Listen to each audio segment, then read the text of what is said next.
Hey, everybody, how you doing? Well, that's good. Welcome to PHLY Flyers. My name is Bill Matz. I'm your director of fun and games for the afternoon. Joining me today, of course, it is Philadelphia's #1 hockey beat writer, Charlie O'Connor. How you doing today, Chuck? Long time no see. Yeah, it's been a bit. It's been almost 48 hours. We did, basically a week's worth of shows together on just Saturday alone. But we are back here, and we are back to kind of review the weekend that was and look ahead to free agency, which begins, 3 days ago. But it actually begins officially at, noon tomorrow? Yes. It'll be crazy. Absolutely nuts when a whole bunch of guys within 90 seconds of it officially beginning sign what are, 50-page contracts? It's almost like tampering happens. It's almost like that. We'll see when Vegas gets away with it and, a no-tax state gets another premier free agent. All right, but before we get into any of that, I got a couple of things to tell you about. First, you know the deal. Hit the freaking like button. Let's do it. We need the likes. We just gave you about 10 hours of content between Friday and Saturday. I think you need to repay us with some likes. That's just me, though. And that DieHard sale, it is still going on. $36 for the year, and you get access to all of our premium content. I think the final count was like 25 articles on just the draft and everything between Charlie and Alex Appleyard. And of course, there'll be more coming with development camp starting, tomorrow? Wednesday? So Wednesday, On ice Wednesday is on ice. I believe the players probably do some off ice measurements and whatnot on July 1st. But I was told that on ice begins on Wednesday morning, early Wednesday morning. Development camp, free agency, all that into the rest of the off season, and not to mention all of our other awesome writers here covering the other sports as well, plus access to Discord, discount on merch and events. It's well worth your $36 for the year. Scan that QR code now. Boom, you're in. You're part of the club. I've had so many people hit me up over DM or on Twitter, or even in the Discord, saying, I'm a new DieHard member. You finally pushed me over the edge over these last few weeks with the draft coverage, and seems like everybody's really happy with what they've gotten so far. Pumped out a lot of articles this weekend. My big 3,000+ word breakdown of every single pick, which we'll be going into. I'll be echoing some of that on this show because we'll be talking about all the picks again. But that's the most in-depth analysis you're going to get. Read that article if you're a diehard, and if you're not a diehard, become a diehard. And it's cheap right now. Something we screwed around with on Saturday, which was actually a lot of fun. I'm hoping to do that again. I dropped a Zoom link into the DieHard Discord, and people got to call in and be part of the show, like sports radio caller sort of situation. So that was a lot of fun. Maybe we're going to do that throughout the summer. Maybe some F around Fridays. We'll have some callers or something. But it's real easy. Become a diehard, and you're in. All right, Charlie. It's a perfect day to have Shady Rays' future is bright because, man, I just don't think the future is bright. I know you like this draft class, even though we kind of question everything. But, everyone from Rachel Dory giving Philly an A- on ESPN to Pronman giving them an A in The Athletic, it seems like everyone kind of believes the future is bright for Philly, at least as it pertains to the 2025 draft class. So let's get into it, Charlie. And I love my Shady Rays. Go to shadyrays.com. Use that code PHLY. It's well worth 35% off. Beautiful polarized sunglasses with the best protection program in the eye industry. All right, Chuck. Eye industry. Is that what does that pertain to? Not really. Glasses industry. I think is probably better. Yeah. I don't think maybe they're not creating eyes. I don't think they do even corrective I don't think so. Like prescription glasses. Maybe one day. Maybe one the day. Shady Rays conglomerate when it takes over the world. You buy enough Shady Rays, they'll start working for you. Anyway, Shady Rays' future is bright, Charlie.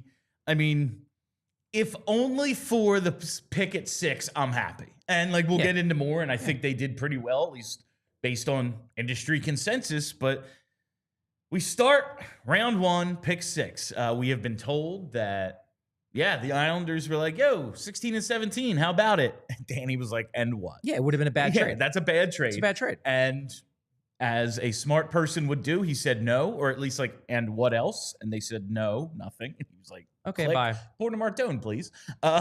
They take Porter Martone. A lot of people had him in the top 3 or 4, at least in terms of overall ranking. He falls 6 to the Flyers. And at this point, the draft party, Flyerland in general, is elated, I think, when they go up and make that pick. Yes, James Higgins was on the board, center, more of a need, but Martone, I think a lot of people had him ranked ahead or right equal with Higgins. It was like kind of take your pick, the old Howie Roseman, chocolate or vanilla. Yeah. Well, people like one more than the other. I know you, in fact, love chocolate. But everyone has their preference, but it's kind of like, I don't know, both are good. They went Martone. How do we feel about that? Yeah. A couple days to think about it. I would have went Higgins. I had Higgins higher on my board, but not accounting for positional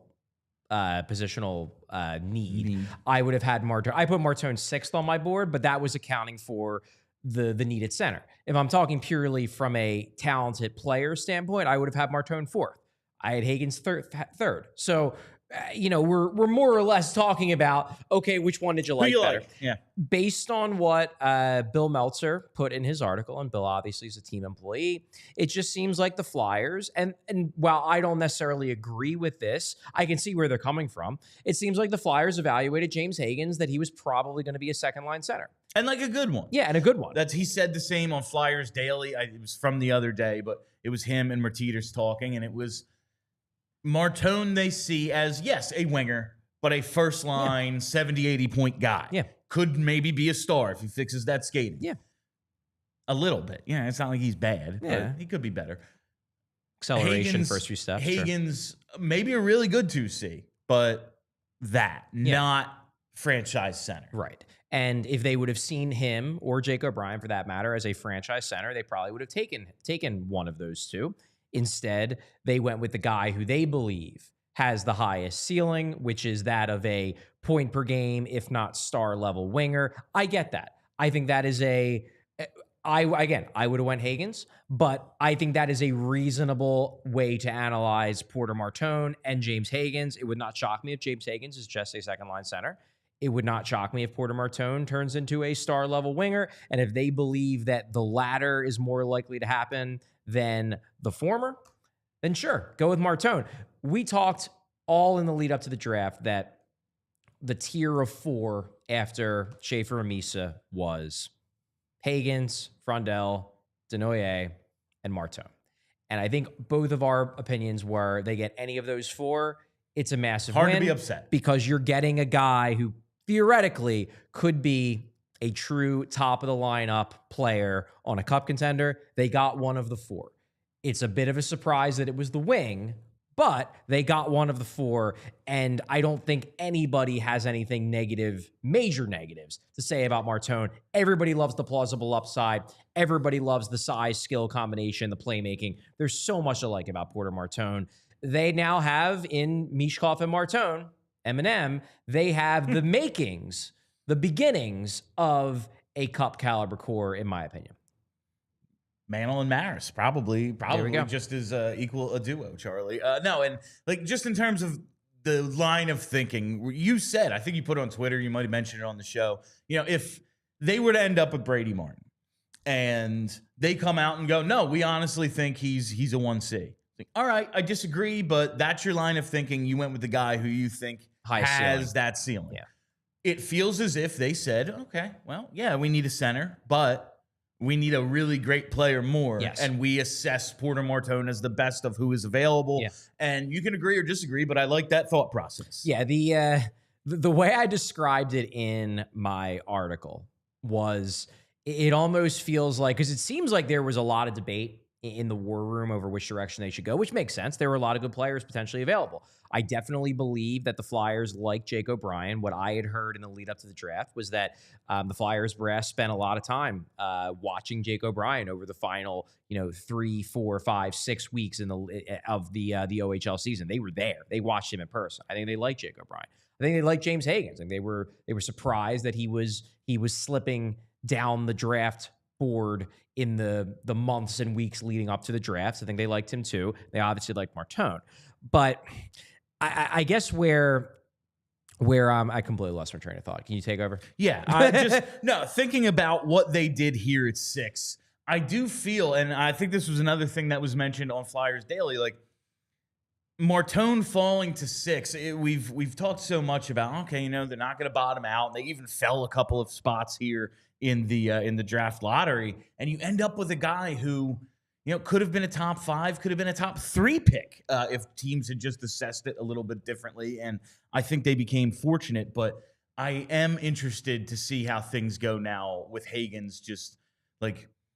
All right, I think he slipped because of size, really more than anything. I think that's why he fell, and maybe Boston kind of got one of those fortunate drops too. The point I was making was it seems like there was a lot of debate about who they should go with. There were a lot of guys they liked in that range, but it does seem to me that this was maybe something of a compromise where you maybe had people in that war room who were saying, let's go with the high upside skill guy. And then you had some people in the war room being like, no, we need the physical, we need the culture, we need to be built for the playoffs.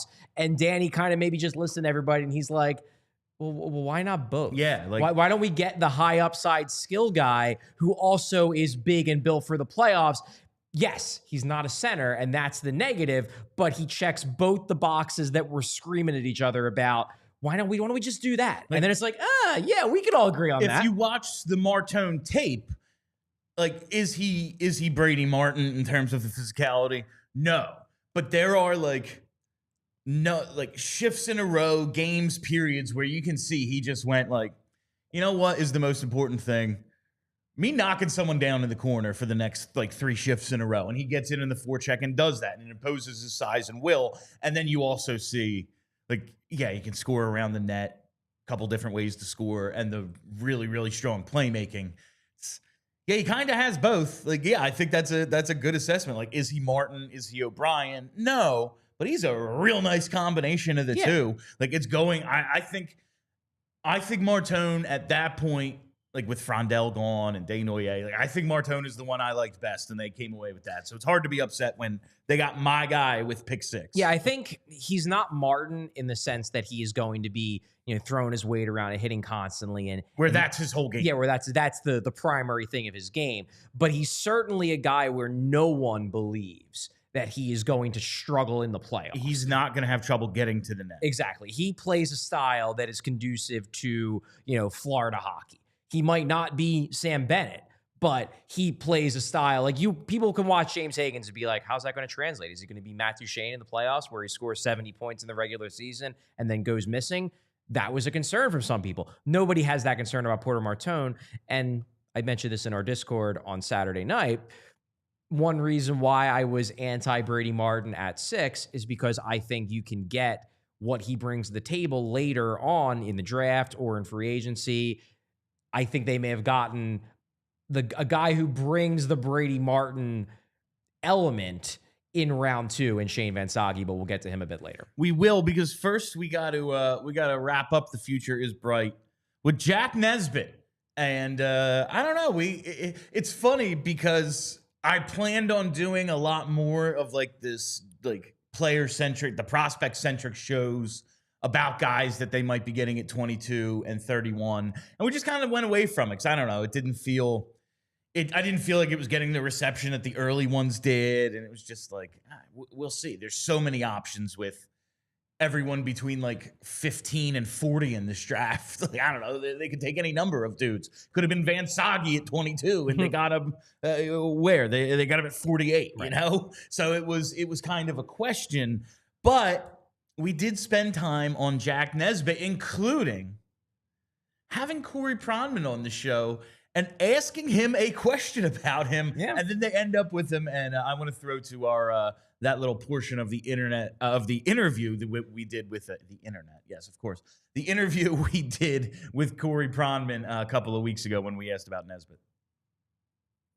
So yesterday we spent some time talking about Jack Nesbitt and just a variety of opinions on his upside. I've seen a lot of late first, even second round grades for Nesbitt. But we referenced your draft ranking because you have him 15th on your big board. What do you think others are maybe missing something on Nesbitt? What makes you so bullish on him? I wasn't expecting a Nesbitt question, but I'm fine to answer it. He was one of the Windsor's best players this season, and I know the point totals weren't gaudy, but that was a power play that ran through Liam Greentree and Elias Protas, and he was kind of more the net front guy, but he still played 20 to 23 minutes a night, all situations, while providing plenty of physical play. He's very skilled. I think next year, probably Protas is going to move on to the AHL, and he's going to have a monster year there in Windsor. And I think the offense concerns will go away. He reminds me a lot of Connor Geekie at the same age, with the skating's kind of rough, but he's huge. He has great hands. There's a little bit of pushback in his game. I really like this player. His U18s were kind of underwhelming, but I kind of think, like, you're talking about I'm sure you're talking about him with Philly's pick in the early 20s. Like, I've talked to people who don't even know if he's going to get to that point in the draft. So I think when you talk about guys who can play center and feel like they projected NHL centers, like, those guys go fast. And I feel like this guy's got a chance to be a third line center in the NHL. And even though he's kind of slow and the numbers aren't amazing, I would, like, he could go right around that early 20s range. Like, I'm thinking maybe like 18 to 23 is probably his outcome. So I think it makes sense to talk about with Philly, but I don't think, like, just based on my conversation with people in the league, I don't think I'm an outlier. I think that's like 15 to 25 range is where he's going. All right. And that kind of came to fruition. Like, no, he wasn't going to get to the Flyers at 22. He said 15 to 25 He was going range. to go ahead of 15. The Flyers had to get to 12 to acquire him. I believe he was going in the teens. Yeah. It was not a reach, and I've made this abundantly clear on the show and in my articles. The Nesbitt pick was not a reach relative to industry consensus. Teams in the league were going to take him in the teens. The question is whether it was a reach based on what he is now and what he can become, especially given the fact that you had to trade the 31st overall pick and 22 to get him. You essentially used 2 first-round picks to get Jack Nesbitt.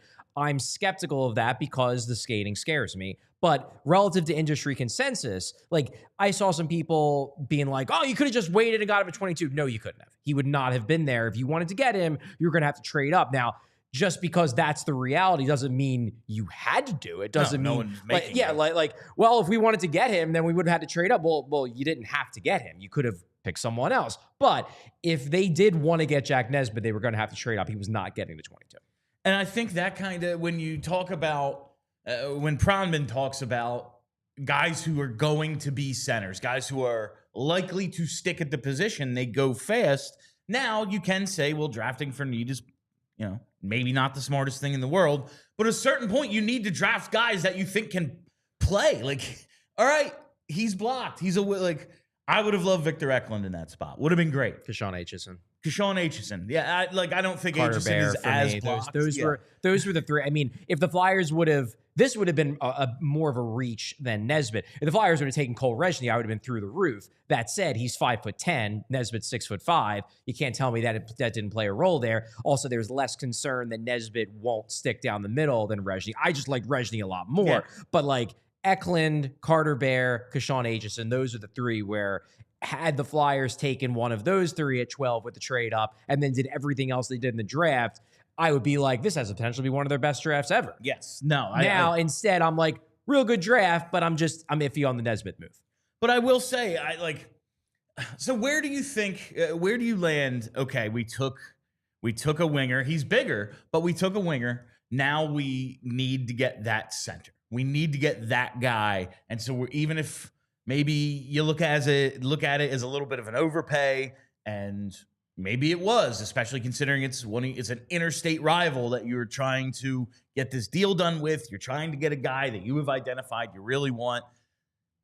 How do you feel about just the idea, well, we went wing, so now we have to get the center, and this is what we're doing, even if it's maybe the price is a little high for what this guy's going to end up being?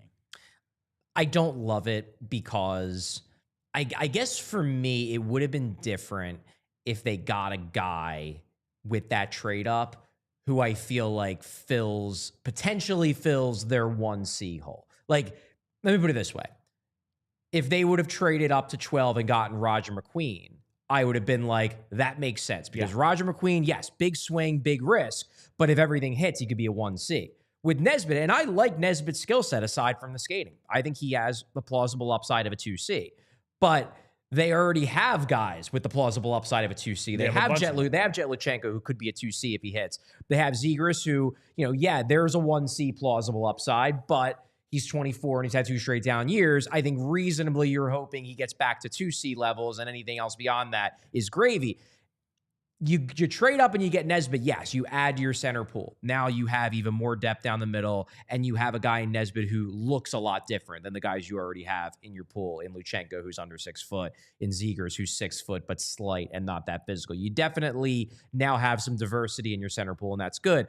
But I just don't see the upside in Nesbitt to justify passing on guys like Eklund and Bear, who I see as potential first-line wingers. Yes, I agree that center is the more valuable, the more scarce position.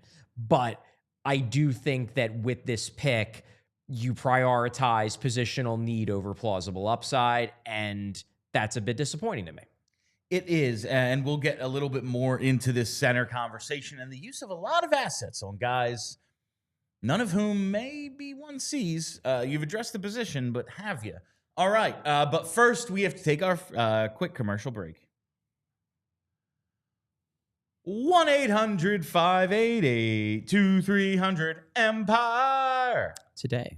I have been telling you for months, Empire Today is the place for new flooring. And why is that? It's very simple. It's because they have flooring experts. They have people who live and breathe flooring and will be with you every step of the way throughout the process of picking out, purchasing, and installing your new flooring. I don't know why you'd go anywhere else, especially maybe one of those big box stores that just doesn't quite have the answers to your questions and leaves a lot of the process up to you yourself. No, at Empire Today, they can give you that expertise, and they can bring the showroom right to you so you can pick the right flooring and the right colors for your space, in your space. See how it looks with your furniture up against the colors in your house and all of that. Plus, they take the precise measurements for you and have all your questions answered, so there are never any surprises. And with Empire Today, you get that clear upfront and all-inclusive pricing, and you can schedule installation as soon as the next day because nobody wants to wait. So schedule that free in-home estimate today, because some things are just better at home. And PHLY listeners, listen up, because you can receive a $350 discount when using promo code PHLY. You heard that right. $350 off with discount code PHLY. Restrictions apply. Visit empiretoday.com/PHLY for full details. Charlie, I walked into my garage yesterday and it was a sauna in there. Yeah, this Philly heat, especially now, it's no joke. This humidity is here. So what I ended up doing, I got like 20 bags of ice. I went into my backyard, filled a baby pool with them. Nice little inflatable I have back there. Did a little cold plunge. Why didn't you just turn on your air conditioner? I'm trying to be energy efficient. I hear the cold plunges are good for you. You seem like a cold plunge kind of guy. And I'm trying to save a little bit of cash as well. Okay, well, instead of filling up a baby pool, and I don't believe you have any children, William, but instead of filling up a baby pool that you don't yet need, you could just check out Pico's energy-saving rebates. They've got deals on Energy Star cooling equipment that actually work and cut your bills. So no more ice? It's the summer. Flyers aren't playing. They've already melted all the ice in the rink.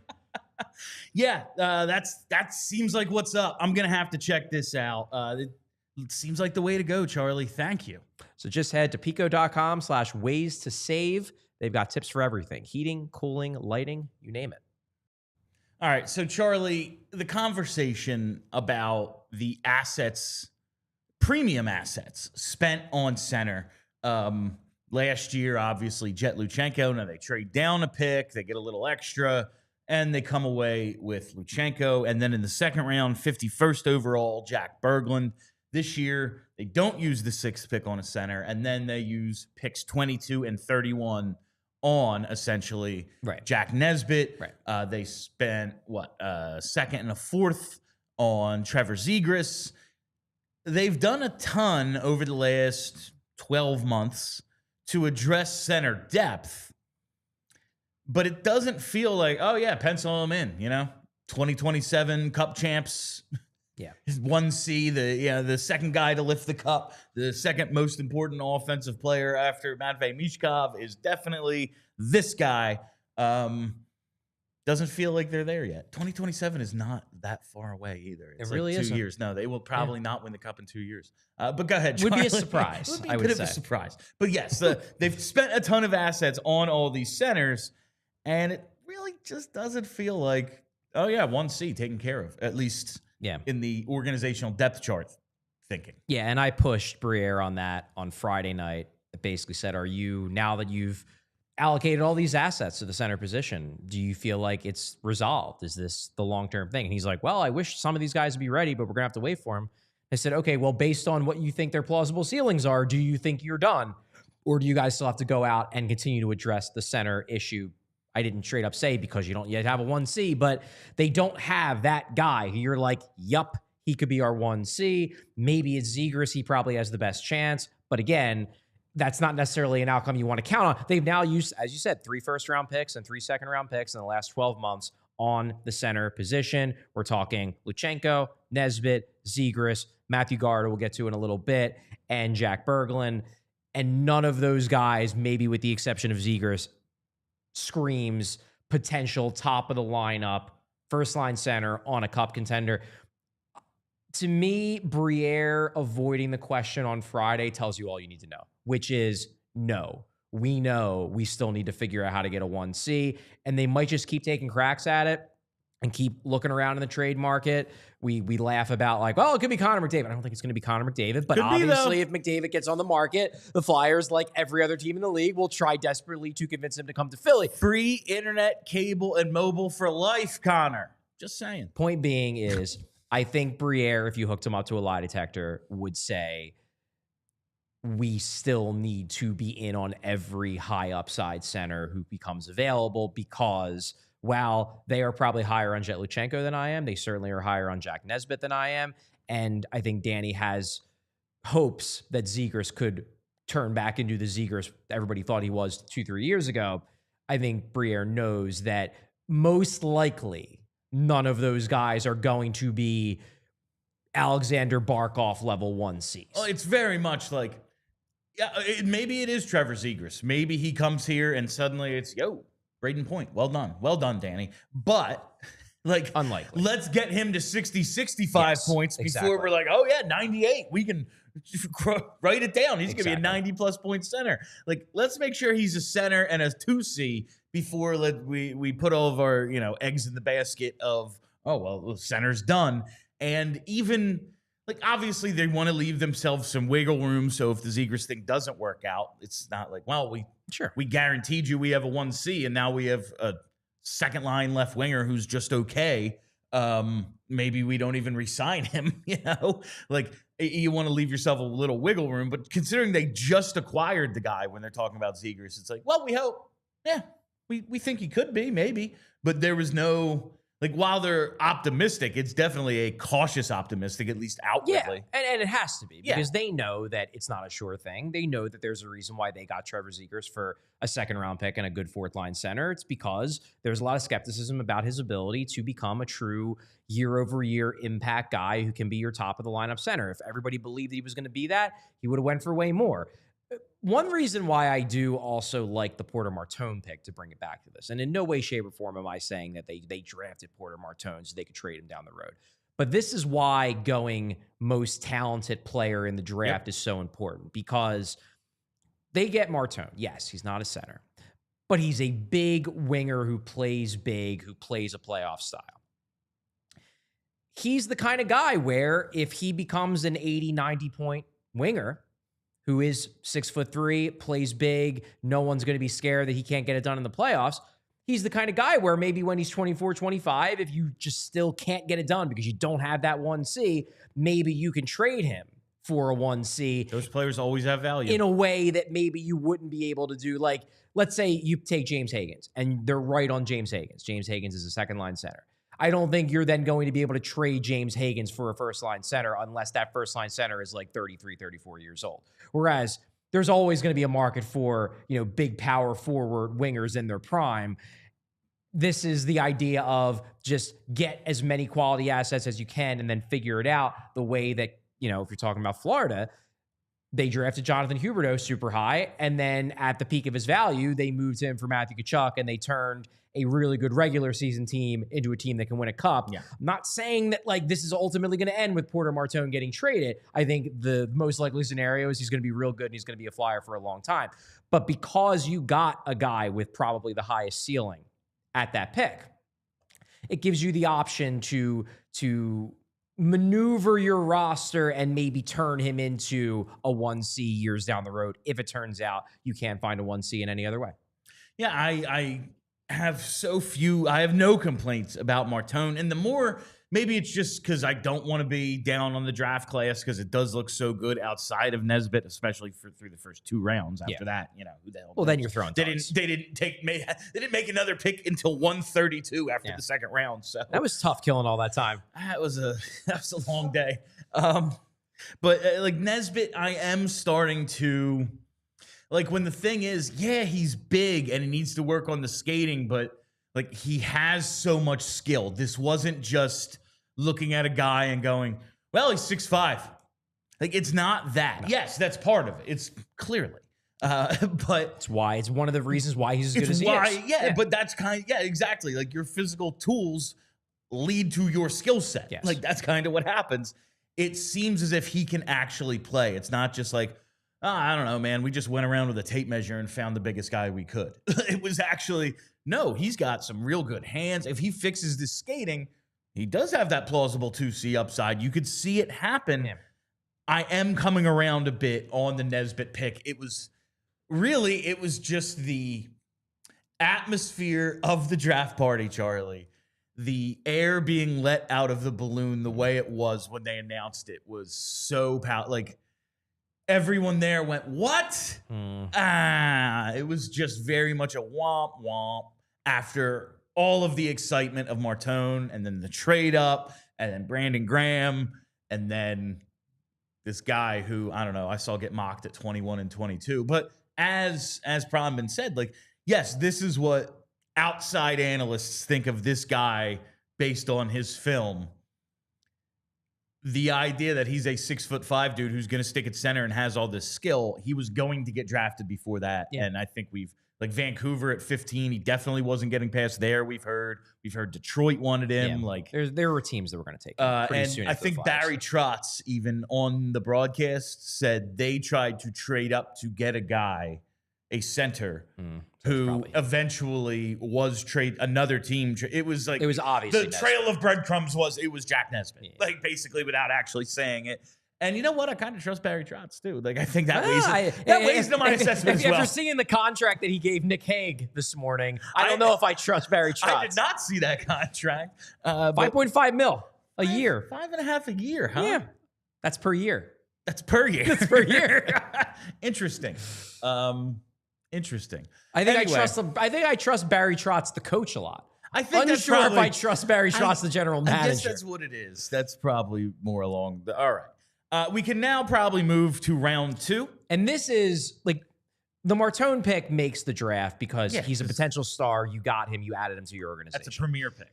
But I think the reason why the Flyers got basically A's across the board from every public draft evaluation service, from The Athletic to Flow Hockey to ESPN, it's because of what they did in round 2. By all accounts, and I completely agree with this, I'm skeptical on Nesbitt. I don't love the pick. There are guys I would have taken. There are guys I liked a lot more than Jack Nesbitt. I'm worried about the skating. I love the guys they took in round 2, and I think that's universal. Everybody really likes the haul that the Flyers got in round 2. There were no real big reaches. They were all guys who were supposed to be taken in that range, and all guys who have exciting traits. Even Matthew Gard, who was probably the least exciting of the bunch, is interesting for a lot of reasons that we'll get into in a few minutes. And that's, I think, my takeaway from especially the first 3 picks of the second round, Amico, Murtagh, and Vansaghi. It's all players, and this is a dumb way to evaluate something, but it's all players who, when I am reading mock drafts and evaluations and the EP draft guide, I recognize their names because they are high enough on the list that I think I should pay attention to it. or I liked what I read and like internalized that information, you know? And we'll start with Amico, but also Murtagh and Vansaghi. Like, we've talked about these guys. Yep. We definitely talked about Vansaghi a number of times. But let's lead it off with Carter Amico at number 38, and he was cool enough to be one of the prospects who joined us at the during our coverage of Saturday's draft. So that was really cool to get to talk to him. Shortly after he got his name called, we got to speak to him. Pretty cool. Seems like a pretty cool kid. Seems like a really now nice they kid. take him at 38. You had him 50th on your board. But you were making this point off the air before the show started when you were talking with Jamie and some people. It's kind of all that same tier. Yeah. Amico is a guy I liked, and I went to this draft figuring the Flyers were going to take a big, toolsy, physical, mean defenseman in round 2. Brent Flair basically telegraphed it the week before the draft that there are a lot of big defensemen we like, and there were a lot of big defensemen available in that range. Amico, I would say, was one of my favorites. There were maybe some others I liked maybe a touch more, but knowing that the Flyers were going to take a guy like this, Amico was one of my faves. He's a guy where, to go into his backstory, he only played, I believe, 13 games this year before he busted up his kneecap. Now, I did some background research on this leading into the article that I wrote. It appears the situation with Amico was he suffered a kneecap injury at the end of not this past season, but the season before that. He got surgery on it and then started this season, his draft year. And apparently, in retrospect, the initial surgery did not take. Ooh. It was not successful, and that's why he re-injured the kneecap so early in the year, because first time he crashes into the boards at a weird angle, boom, kneecap's busted up again. He's got to go in and basically have the surgery a second time. The Flyers looked at the medicals, and the Flyers seem to believe that it's now resolved, that the first surgery didn't take, second one worked, he's going to be fine. When we talked to Amico on draft day, he said he's not going to be on the ice for development camp, but he's going to be skating soon, and he should be good to go for next season at BU. I like the upside. I think he's a legitimately good skater for his size. Obviously could make improvements in terms of agility and whatnot, but as a straight line skater, he can move. He's got wheels, and he's mean, man. He's mean, he hits, and he hits to hurt. This is a guy where I think they're taking him, he's right-handed as well. They're taking him thinking he can be the long-term heir apparent to Rasmus Ristolainen. He's 6'6". He's already 230, so he's a big dude who is built. And I do see flashes of puck skill. Like, I think at the very least, he can be a serviceable, like, boilerplate passer where he can just hit the guy right in front of him and boom, get the puck up ice. I compare him to like Charlie Ellick last year, who I believe was taken in the early second round. I watched him in the lead up to the draft, and I'm like, this is a guy who handles the puck like a hand grenade. Even the basic passes, they're off target. You know, you're having to reach behind your back to try to get his easy breakup passes. Yeah. I watch Carter Amico, and I'm like, the easy ones he nails. Yeah, like he'll turn the puck over sometimes. He does a little bit too much off the glass and out for my liking. But the easy passes he nails, and he shows flashes of being able to carry the puck through the neutral zone, of being able to do some stretch passes. So I think there's something there. And given the fact that he missed the entirety of this year and he was viewed as a raw prospect even before the injury, you're hoping you can pull more out of him. I think floor-wise, I think a guy with his tools, with the skating and the size and the physicality and the meanness, third pair defenseman. Best case scenario, he's a 20-minute a night, minutes eating second pair defenseman that every team in the NHL wants to have in the playoffs. And that is a darn good ceiling for an early second round pick. At 6'5", 6'6", 225, 230, righty, agile defenseman. Like, that's so much of this EP draft guide write-up is like, yeah, man, he's physical and huge, but he can move. Yeah, like, he can move. And we'll see how the knee and everything goes. And don't expect a guy who's like, gallivanting all over the ice like best case scenario Phil Myers. Like, he doesn't have that kind of skating tool, but he can move. He can actually skate, particularly when he's got a head of steam. He can move very well forwards and backwards, really good rush defender. This is, as you said, what every team is looking for. Yes. Like, you want this guy, a physical dude who can skate with that sort of size and righty. It's hard to say, oh, well, he was 50th on the board, but he went 38th. Like, And I can't believe he wasn't the 33rd pick, quite honestly. Yeah. I mean, look, looking at his measurables, it's insane that like he was even there for them there. I mean, we just talked about Nashville just gave Nick Hague a $5.5 million cap hit to a guy who has scored 12 points in each of the last 2 years. 24 points in 2 years combined. Because he's 6'6" and can skate. Yep. That's the only reason. All right. Before we get to the rest of the picks and then into some free agency stuff, let's take another quick break. Whether your favorite team wins or not, there's always another way to win on the BetParx online casino app. You can check out new casino games like Huff and More Puff and Fireblaze Sky Queen, BetParx exclusives.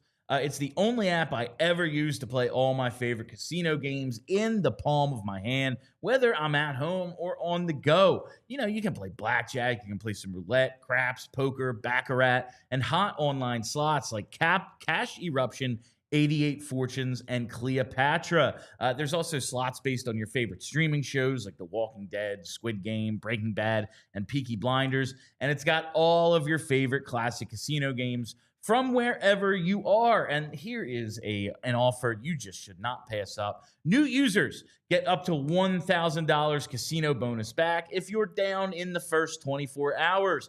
Go to betparx.com and download the app right now and enjoy all the action and excitement from the casino at your fingertips. You must be 21 and in PA, New Jersey, Maryland, or Michigan for BetParx. You love to play. You play to win. You bet. BetParx. Gambling problem, call 1-800-GAMBLER. And while we're here, I got to tell you about our friends at Cherry Hill Jeep, because if you're looking for a Jeep or Ram truck, there's only one dealership in South Jersey who has been the market leader since 1967, since the last time the Leafs won a cup. That's right. My friends at CherryHillJeep.com have you covered on the best selection and, more importantly, the best prices. I know it's almost July, but they are celebrating Memorial Day savings all month long. So slide into a Jeep Grand Cherokee this month.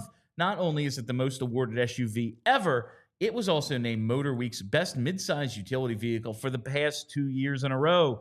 That's in addition to being a 2024 IIHS top safety pick. Or maybe you want to pull away in the most luxurious and functional pickup truck on the market today, the 2025 Ram 1500, which just received the most coveted award in the pickup truck industry, 2025 Motor Trend Truck of the Year. So stop in today and tell them PHLY sent you, and you can receive an additional $1,000 for your trade-in. I know people buy Jeeps and Ram trucks elsewhere. I just don't know why. So drive home in your new Jeep or Ram truck today. Just minutes from all bridges, or available online 24/7 at cherryhilljeep.com. All right, Chuck, let's check out the 40th overall pick, Jack Murtagh. You had him 34th on your board. Another one of the prospects we got to speak to shortly after they were drafted yesterday. Another pretty good kid, it seems like. This is yet another one of the USNTDP players. Yeah, so Amico is a USNTDP guy, and then so is Murtagh. And while Vansaghi played for Michigan State last year, he was a USNTDP guy before that. So they all were USNTDP, U.S. National Team Development Program guys, as recently as 2 seasons ago. Murtagh's interesting to me because, number one, he's the shrimp of the group. This was kind of telegraphed. You know, there were a lot of people. Anthony Sanfilippo was on the Murtagh train.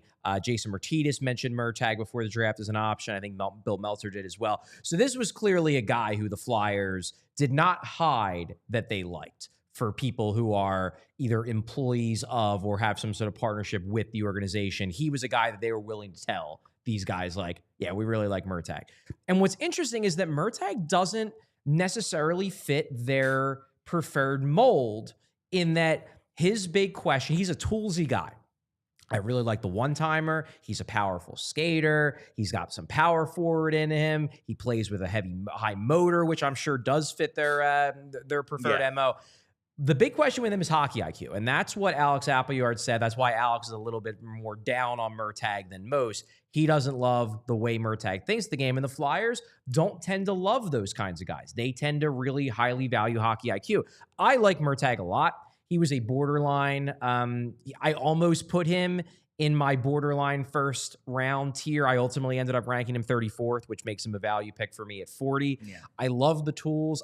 For me, he was my favorite prospect on the U.S. National Team Development Program team this year. I had him over Amico. I'm a Murtagh fan because I think a guy with his tools is unlikely to fully bust. But it was an interesting pick to me because it's clear they really liked him, but also they must think higher of his hockey IQ than a lot of people in the public sphere do, because you rarely see the Flyers taking a guy whose biggest question is hockey IQ. And I just love, I mentioned this on Saturday, but I just love the player type. I don't even know if I've ever seen this before at Elite Prospects. They have like a few tags for different player types under each prospect. This one, heavy shooter, powerful skater, workhorse. Yeah. Love it. Yeah. Absolutely love that. He's a guy who I think he's going to be a wing. He played some center for the program. I think he projects as a wing most likely, but we'll see. We'll see where he gets used in college. Maybe they found themselves, because he's got the size to be a center. But again, the hockey IQ, I think, is why a lot of people say probably a wing. I watch him and I see a wing all day. But he's a guy where he is going to battle. He is going to work for pucks. He plays fast. He plays with a motor. He could be a popular guy here if he hits as an energy third liner. And if everything breaks right and he starts making better decisions with and without the puck, I could see second line wing here. I could. At 48, they go Shane Vansaghi, which is a player we talked quite a bit about. You had him 31st on your board. Yeah, so I guess purely by the numbers, he would be a first round pick. Yes, a borderline purely by the numbers. First round. I don't know if you would call it a first round grade. I gave him a second round grade. I only gave 20 guys clear cut first round grades. Yes. But if you're looking at it as there's 32, there's 32 1Cs in the league because every team has to have a 1C. Yes. You would look at it the same way, where if he's 31st on my board, I had him valued as a first round player. Yeah, someone's gonna have to make those picks. Making those guys first round picks, even if their grade doesn't necessarily match like what you expected that position, it is still a first round grade. So that's Shane Vansaghi and I just think a third straight guy from the program. Flyers fans are going to love this guy. They're going to freaking love this guy. Now, you worry a little bit about the skating, but I'm not as down on the skating as some people are. When I've watched him, number one, because the motor is so high, he looks faster, even if the skating stride isn't the most aesthetically pleasing. He plays fast because he's always flying around doing stuff. It's more acceleration and edges. And I just feel like because he projects as more of a net front power forward, grinded out cycle type guy, that doesn't worry me as much as it does for a center or as it does for, a guy like Murtagh, who's a little bit more skilled. I think Vansaghi knows exactly what he's going to be, which is a simple, crash and bang power forward type, which is why I don't worry as much about the skating. Maybe it'll prove to hold him back, but I didn't watch him. Like, I watched Nesbitt's tape and I'm like, ooh, that skating is going to hurt. When I watch Vansaghi's tape, I'm like, yeah, it's not the best, but he has a pretty good gear once he gets going. And the way he plays, I don't see the skating as dramatically holding him back because he's not going to be a puck carrier. He's not going to be the guy who's driving the puck through the neutral zone. He's going to be the guy who gets to the front of the net. He's going to be the guy who's throwing big hits in the neutral zone and in the defensive zone and even on the forecheck.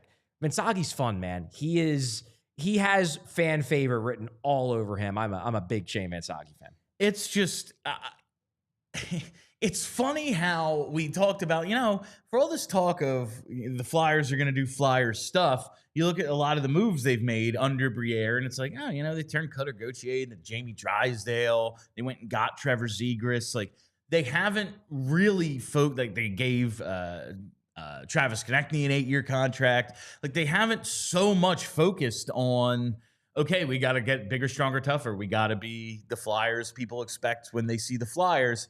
And then in this draft, they just went, we are. Yeah, we are doing that stuff. We're still like it's. I don't know. I don't think it's necessarily the worst strategy, especially when you have so much of what they already have. It's just funny to see in one draft they're like, oh yeah, our small guy is gonna be 6'1", 200. That said, though, Max Westergard, and Nathan Quinn. Now, granted, these are later dart throwers. Yeah. They are both under 6 foot, and I mentioned this on the Gargano show, which was Jamie and VG today. I think the common thread, and I put this in my story, the common thread. Well, yes, the Flyers got bigger, and they clearly wanted to get bigger.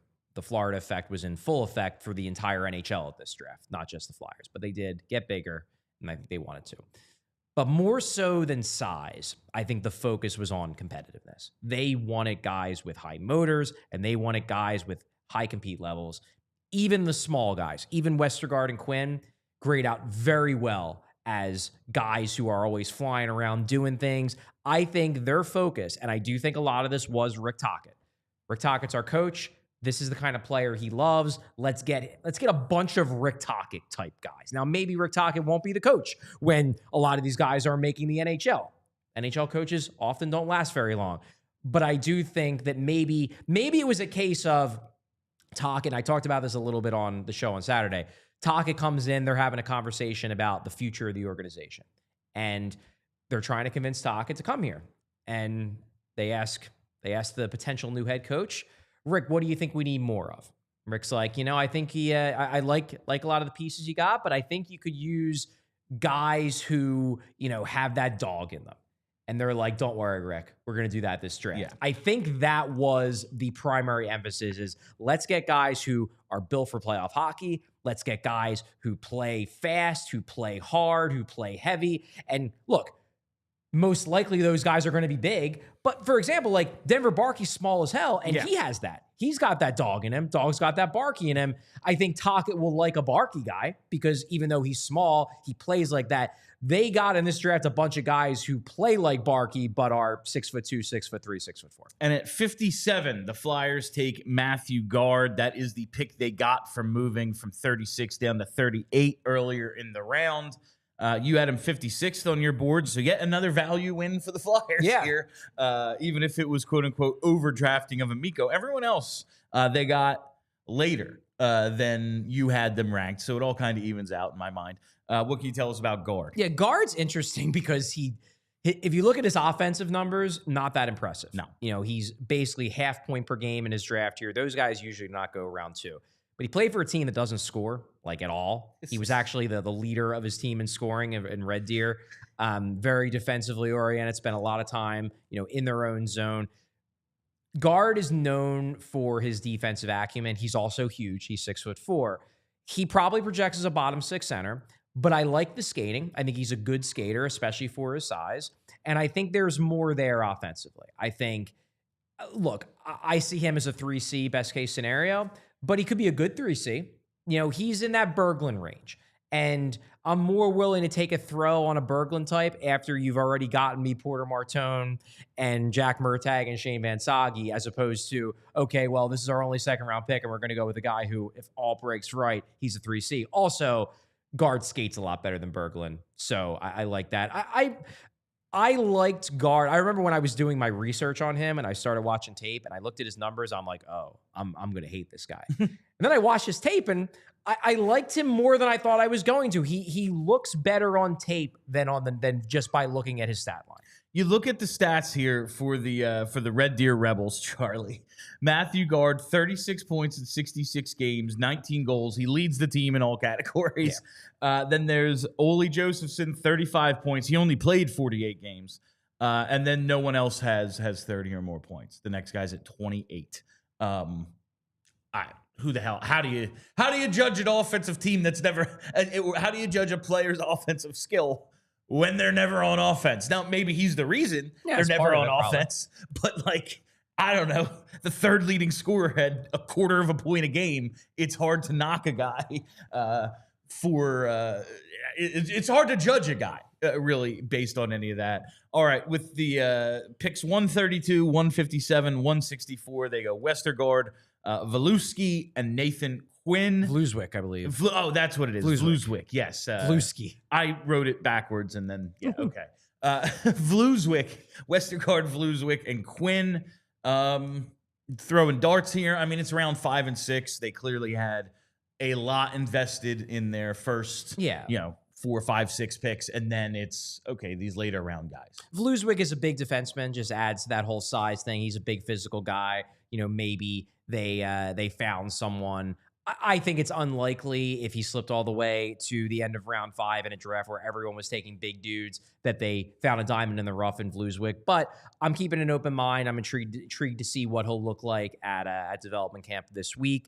Nathan Quinn, he is in some ways he's kind of like what if Matthew Gard but 5 inches smaller, because he's another defensively oriented center who's smart and has high compete. It becomes tougher to envision a coach using a 5'11" guy as a shutdown center as opposed to using Matthew Gard, a 6'4" guy, as a shutdown center. But there's something there. He's a very cerebral guy in terms of the way he thinks the game. Flyers tend to love hockey IQ, so I get that pick. Max Westergard is the guy who I think if they got a late round steal in this draft, I think it's him. 5'11", big motor, good numbers in the under 20 Swedish league and Swedish juniors. He's a line mate of one of the top prospects for the 2026 draft, Ivar. That great first name, Ivar. That's good stuff. Westergard, I like Westergard a lot. As a potential late swing, I think he probably should have went 3rd round, and to get him in the 5th round, it's a good value pick. Now, I just checked it out on eliteprospects.com, Charlie. So we got Gard, we got Westergard, no Eastergard in the database. So that is the 2025 Flyers draft. I guess the big surprise, no goalies. And maybe they all kind of came off the board a little early once another goalie goes in the 1st round, and actually before Ravensburg. It's like, these goalies. Peter Andrianov went at 20 to Columbus. Controversial pick. I was listening to Corey Pronman and Scott Wheeler talk about that in their post-draft wrap-up podcast on my drive home from AC, and Corey Pronman was like, even after a day to digest it, I still don't like it. He felt like it was a big reach. But Andrianov goes at 20. Ravensburg goes to San Jose near, I think it was was that pick 30, 31, 32? Yeah. One of those real late ones. I think it was 31. I think that's probably what happened. They were hoping maybe one of those guys got to them in the 2nd. They don't get a goalie. Look, they have Zavrag and they have Bjarnason. I guess they still technically have Alexei Kolosov. So they have prospects. It would have been nice to see them get a goalie, but I don't think it was a necessity. And then not taking Russians, bit of a surprise, but I do think that if Alexander Zhuravsky was there at 36, I don't think they trade down to 38. I think they take him at 36. It's just that he went at 34. All right. I also the Zhuravsky thing, and let's do UFA. Let's do a mini pod on that. I like that idea. We can knock that out because we got a lot of super chats. We do have a lot of super chats. I see 17 super chats. So let's hit those super chats. Oh wow, that is double digits. Okay, this is JH. The size queens are pleased, and I do think there is a distinction to be made. Like, yes, they took a bunch of big guys, and it was probably a goal of theirs to be bigger and tougher. But these guys all have upside as well. Like even Murtagh, not Murtagh, Nesbitt. Like, man, he's 6'5". He needs to work on his skating, but a ton of skill. So it's a lot of upside on top of he big. Right. But if you are someone who felt like the Flyers were too small organizationally and at the NHL level going into this draft, you are definitely happy with how this draft played out. They're a lot bigger. All right. Next one here from I don't know. What does this say? Nabel Raymond. Okay. Is Martone considering college for next year? So there were some rumors that he was considering Penn State. I hate Penn State. Like, I just hate them. I hate them so much. So I will root. You're hoping he's going to juniors? I will root against anything good ever happening to Penn State. But, I mean, I guess it would be cool to have him relatively local if people want to be able to go see him, drive out to State College and watch a college hockey game. I reflexively will root against Penn State in every sport, mostly football, but in every sport. That said, the reason why I'm a bit skeptical that he will ultimately go to college is that we interviewed Martone after the pick. And he was talking about putting his best foot forward in camp to make the NHL club in September. If he were to go to college, he no longer has the option of signing a contract and being at camp. Yeah. So my guess is that this is something the Flyers are going to talk to him about now that they've taken him. They can talk about, what direction he might want to go. I think he can put the decision off until the beginning of August as to whether he wants to go to college this year. But the guy that we spoke to after the pick seemed to be talking like someone who wanted to leave the door open for him to make the NHL team this season. And if he's going to do that, he can't go to college because that closes that door, at least for this season. And that takes us into overtime. Go to allphly.com if you're part of the TV audience. All right, as we move along in these super chats, this one is from, Man Bull Pig. Man Bull Pig. That's good stuff. Is it true that you can keep the 2026 first if your offer sheet is over 9.36 million and kick the can to 27, 28? I do believe you get the choice. You do get the choice. I was going to say, this is a question where you can't, we try to be as experts as possible in this stuff. You can't throw a super chat that is a question about the minutia of the CBA. We're not going to know that off the top of our heads. I do think the one where you give up 4, you can choose 4 out of 5 years. Okay. So you don't lose 4 straight, perhaps. I'm just saying, super chats are more for discussions, not for I need you to be a lawyer and memorize the CBA type of questions. All right. This next one here from, I think this is David Shub. You guys are troopers. Drove home to Philly from Altoona, and the draft was still on. Maybe Martone plays center, size, hockey sense, passing. We've got a couple questions about this. I think he's a wing all day. It seems like he's a wing. I know everybody wants to turn every player into a center. I think he's a wing all day. It just kind of seems like, especially if I'm one of the top players on my junior team and I am draft eligible, if I was a center, I'd be like, play me at center, because that greatly increases my chances of being drafted 1, 2, or 3. That's just my take on it. But who knows? Maybe. But it just kind of seems like he's a winger. All right, another one here from David. Teach Martone how to take faceoffs, NCAA at center. Yeah, I don't see I think it's less about, I see a guy with his size and hands, and I think he could take faceoffs. I think it's more about, is he the low man in the defensive zone? Yeah, we gotta stop. We gotta stop with the turn Michkov into a center, turn Martone. No, let the guys be at the positions where they're going to be the best at, rather than trying to stick a square peg into a round hole. Is he the guy who's going to be low in the zone, taking the pass from the defenseman, swooping in, and then carrying through the neutral zone? That doesn't really seem like his skill set. He's a star-level winger. Yeah. He's a guy with star-level wing potential. Let him be a star-level wing. All right, from Devin, who's the better player, Martone or Hagen? I mean, this is, I had Hagen's higher on my board because I like him more as a prospect. But Martone's a really, really good prospect, too. He would have been 4th on my board looking purely at talent. They're close enough that it really just comes down to the eye of the beholder, I would say. Yeah, I think everyone's going to have a different assessment of it based on what they're looking for in a prospect. Yeah. If you were looking for a center playmaker, all right, maybe it's Hagen's. But Martone, big physical winger who can score around the net and distribute like that. I don't know. It's kind of just more what you're looking for. Yeah. All right. From MP, what's it? 19130. I guess it's a zip code, maybe. Yeah. This is so I will read it. Trizzolini is a very smart poster who was right about Roger McQueen, and I was wrong. Purple Crayon was right too. Damn you, Pat Verbeek. I think this was a bet that they made about where McQueen might go, and I'm guessing this guy lost the bet.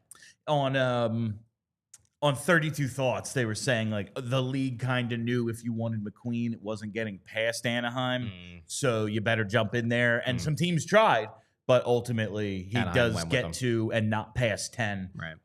I think it made sense for them. Just looking at what they have, they have all those defensemen who have been CHL Player of the Year. They had so many. They were fine with trading Jamie Drysdale, and they just moved on from Trevor Zegras. So yeah, let's get a little younger and kind of replace that. I guess guy. there's an element too of if McQueen doesn't pan out, you still have Carlson and McTavish down the middle. You're not devastated organizationally if McQueen ends up ending his career at 23 because of back injuries. But if you do hit on McQueen, then suddenly you have a lot. 3 huge skilled centers down the middle, and that's exciting for anybody. Backbone of your team is set for years to come. I get where they were thinking. Yeah. From Beth Noel Howard. That's what it says. Could the Flyers be nervous to draft from BC because of the Cutter fiasco? So happy with the Martone pick. Beth, Do you think there's still... I really hope that's not driving it. I don't think it is. That said, people are going to keep chattering about it until they do. Draft someone so, from BC. like, if you want to believe that was part of it, I guess you can. I don't think so. I think that's crazy if they're still making decisions based on being terrified of a program that Gauthier left 2 seasons ago. I can't imagine that's the reason, but I could, like, let's say it's Martone, Hagens. We have them dead even. Half of our room wants this, half of our room wants that. I could see it being one of the tiebreakers because, like, well, the coach, like, there've been some guys who've shared the locker room. I could maybe see it being a tiebreaker. My view is that like a legitimate tie. My view is if that's a tiebreaker, they need to do more work to make sure that can't be a tiebreaker, because you can't be avoiding one of the best programs in hockey on draft day every year. That's insane. It's not like this is the University of Miami. Exactly. It's BC. A lot of really good players go there. All right. This next one here from JH. How long before we get general manager Danny Briere for life? I mean, he had a good draft, and thus far the offseason has been good. I'm still waiting to see how he puts together a Stanley Cup contender, but good draft, good week for Danny. All right, here is our pal Purple Crayon. When you first heard the Flyers acquired the 12th pick, who did you think the Flyers were taking?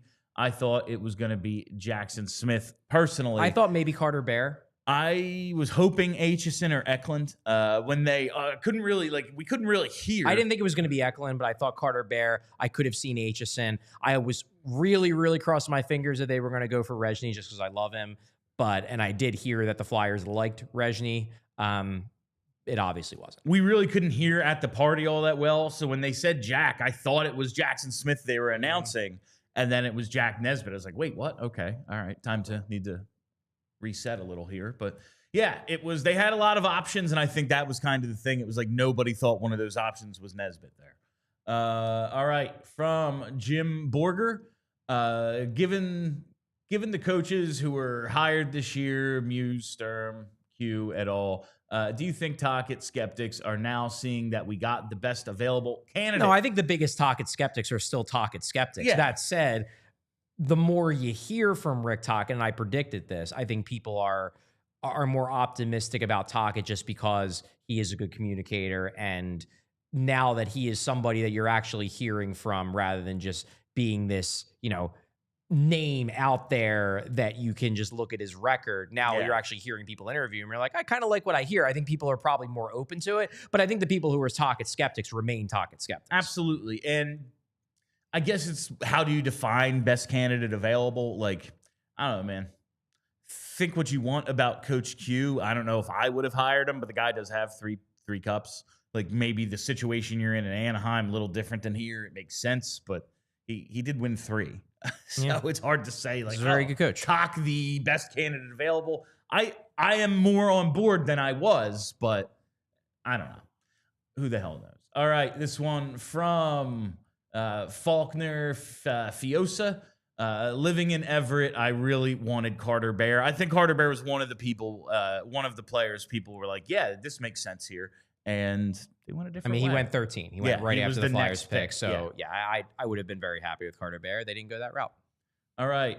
From M. Balma. Jeez, they just keep blasting us with super chats. Now we're up to 21. Lord, give me the strength to root for a hockey team without a 1C or 1D.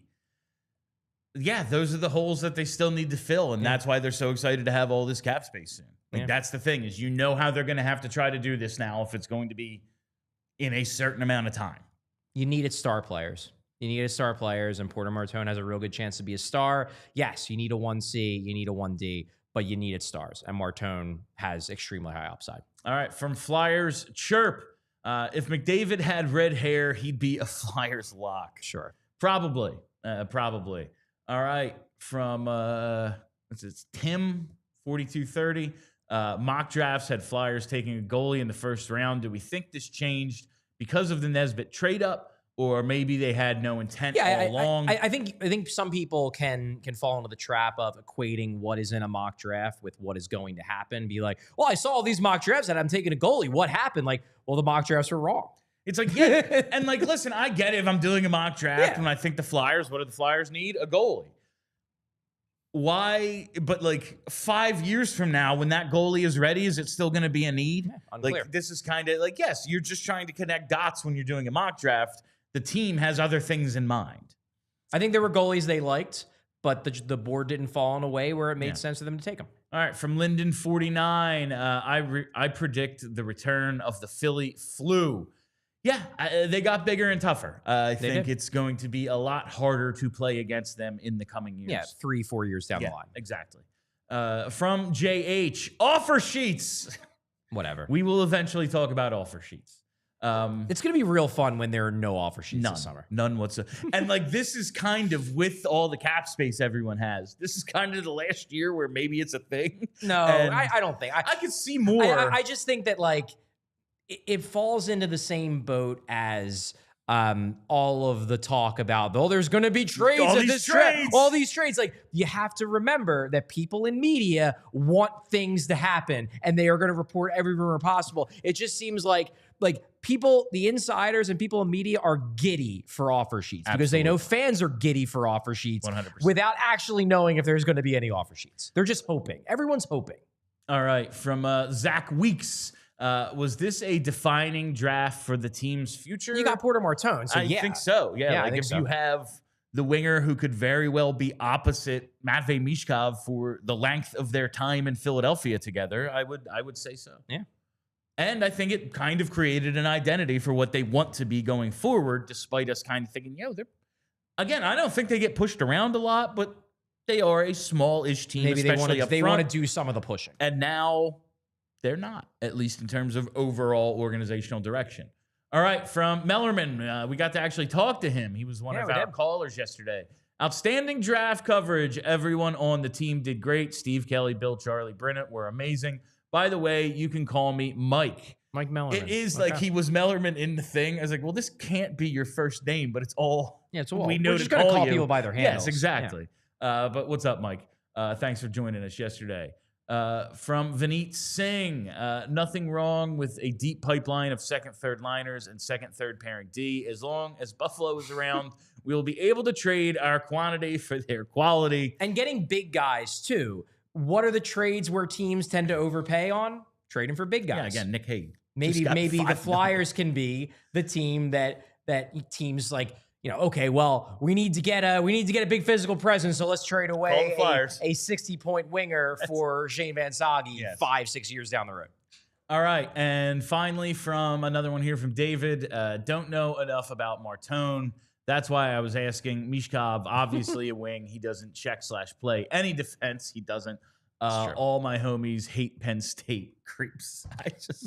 I've always disliked Penn State football, but I've always had a soft spot for their hockey program because when they were still in the the ACHA before they became an NCAA team, they won all these championships in a row, and me and a bunch of my teammates went to their hockey camp, and it was a ton of fun. Stay up there for a week.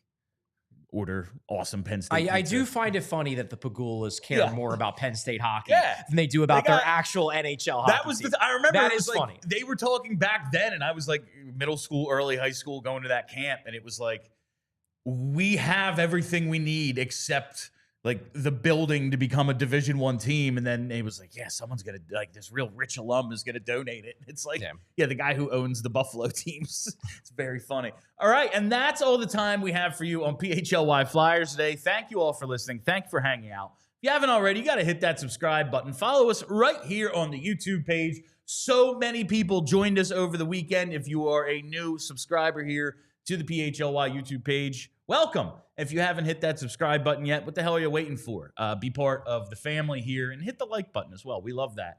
I like that new little animation we have. That's fun.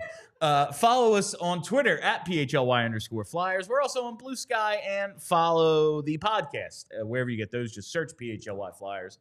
I am Bill Matz. That is Charlie O'Connor. Until tomorrow, be excellent to each other.